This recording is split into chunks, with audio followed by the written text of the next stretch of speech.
The following is a production of the 2- and 4-year communication programs offered at SUNY Cobleskill. It's another edition of the Things Happening on Campus That You Didn't Know About, But Probably Should podcast. I'm your host, Chris Parlato. Hang out with us for a little bit.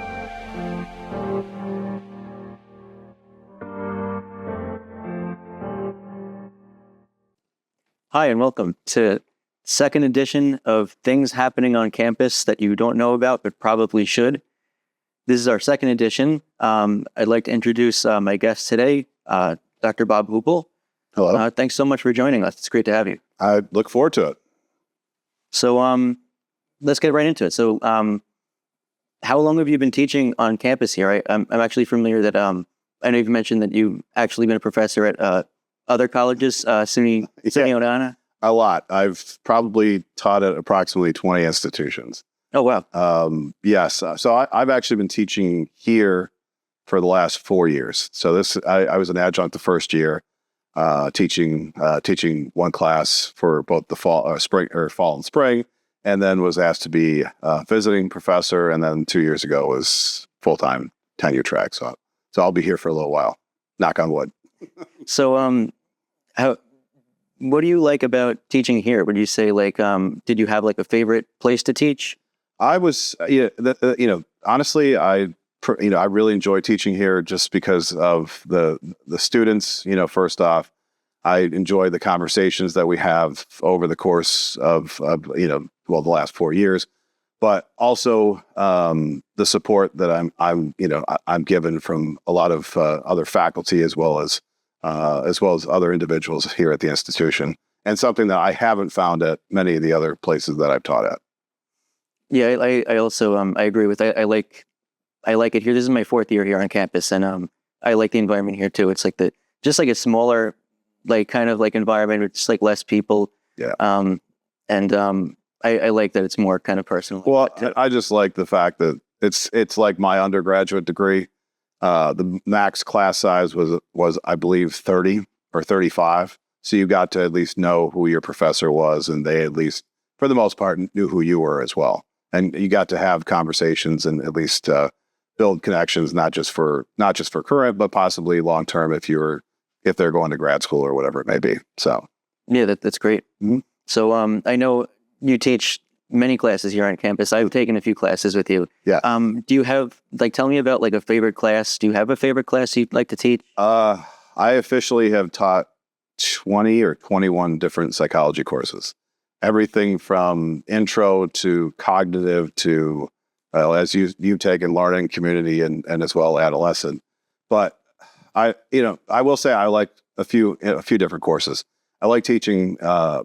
It varies on what the actual title is, but basically counseling theory, or at least discussing my doctorate background in counseling psychology and being able to share that with students and have assignments that I think are going to be, it seemed to be entertaining for students, and I've enjoyed receiving them, especially with an interaction back and forth. I have them actually talk to a friend of theirs and have a simulated counseling session.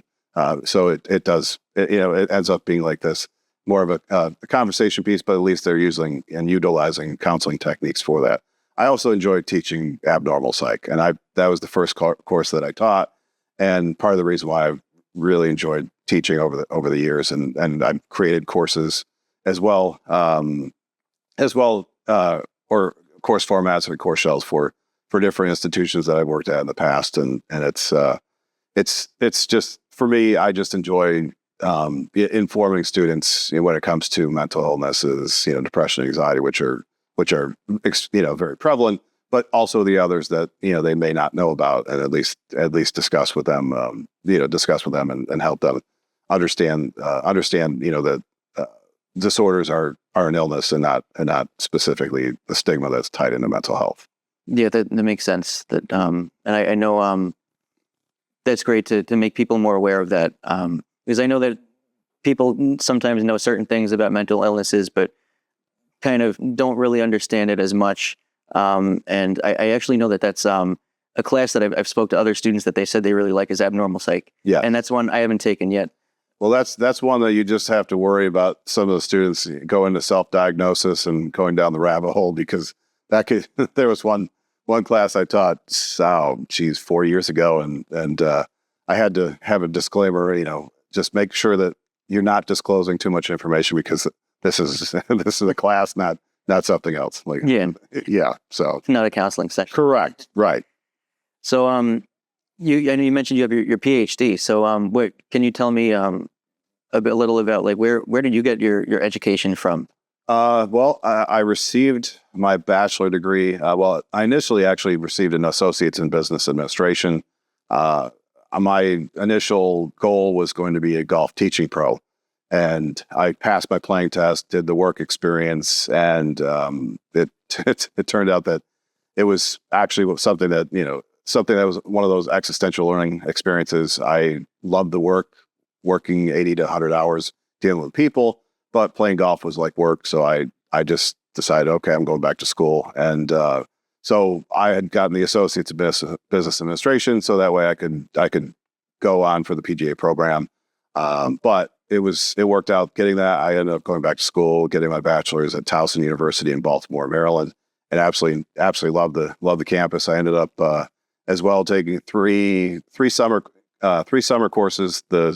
My senior year before my senior year, so that way I could graduate a year early.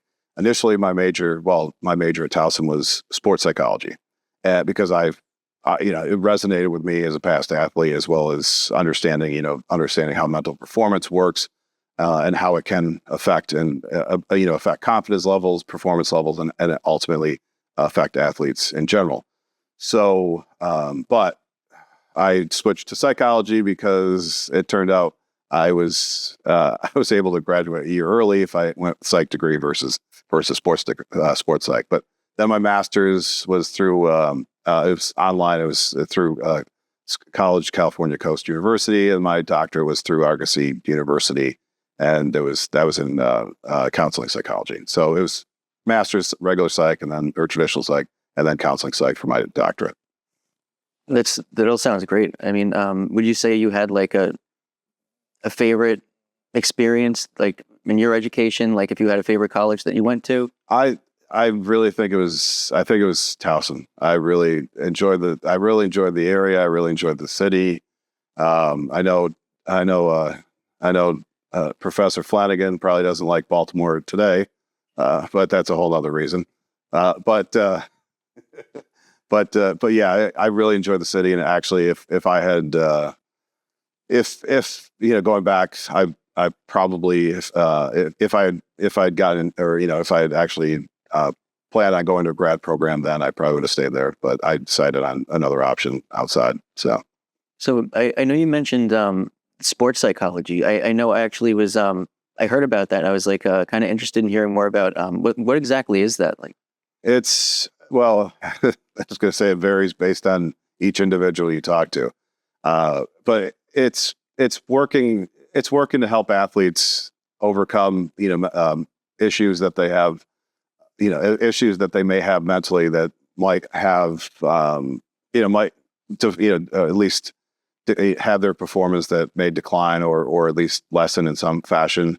I look at it that if individuals have negative thoughts, while they're performing, it's, or cognitive anxiety, which my dissertation was based off of the sports psych topic. So if they have cognitive anxiety, they're thinking, problematically.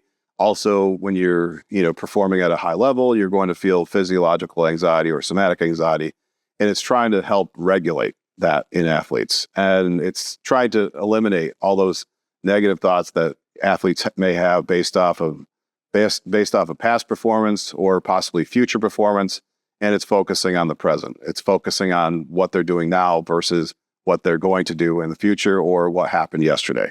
Because many athletes, when they're in pressure situations, they ultimately, unfortunately, may choke because they're not well equipped of how to handle pressure, or at least how to self-regulate and calm their cognitive anxiety or negative thoughts, and regulate their physiological or somatic anxiety. And because we all have, I was going to say, we all, may exhibit some, physiological anxiety when it comes to performing at a high level, but it's about embracing the fact that you're actually to that point and understanding that the reason why you're feeling that is because you are performing exceptionally well. It's like I look at it like golfers when they're going to shoot a score that they never shot before, they start thinking about, oh, good, if I just make a par on this hole or birdie, then I'll get whatever score, rather than just focus on what's going on currently and also you speed up performance because your physiology is going to be sped up. But it's trying to at least help athletes or as well performance anxiety or performance psychology and sports psychology help those in the military. They subcontract they subcontract sports psychologists for the military, as well as healthcare organizations, law enforcement agencies. So it's really taken off over the past 10 years, and specifically the last 4. It's really become something that athletes and other populations specifically understand that it is beneficial. And I think the one thing I really think that has helped is athletes discussing their mental illness, and as well the fact that they work not only with therapists but also sports psychologists, to help their performance. Yeah, that's really interesting. That and like what you mentioned, like that other people could use it, not just athletes, but like it could be applied to like other people, like in the police force and stuff. That it could probably apply to many different things, probably. So it's really just like kind of like knowing how to stay calm under pressure and like kind of like positive self-talk. Yeah, positive self-talk, imagery, in some cases breathing techniques, just something to help individuals deal with a panic situation or problematic situation at the time, and they're able to adjust effectively. So yeah, I know that definitely that's something I know you hear it everywhere about, like, taking deep breaths and stuff and breathing techniques. And it seems like such a simple thing, but I've even tried it myself, and it's like, wow, this really, it works. I know. It's so funny. I've worked with off-Broadway actors and actresses, and they don't realize they never tried it, and then wow. But it's just something simple, but it's a technique that many individuals can do. And even before taking a test, for example, it may be something that simple to at least alleviate some of the test anxiety that's there. Yeah, that's great to be able to use those and be open to just like using some of those skills. Yeah. I think that's actually it for today. I think that just about wraps it up. Okay. So that ends our second edition of Things Happening on Campus You Don't Know About But Probably Should. I'm your host, Chris Parlato. Thanks so much for joining us, Dr. Hoople. Thank you. I appreciate it. Great conversation.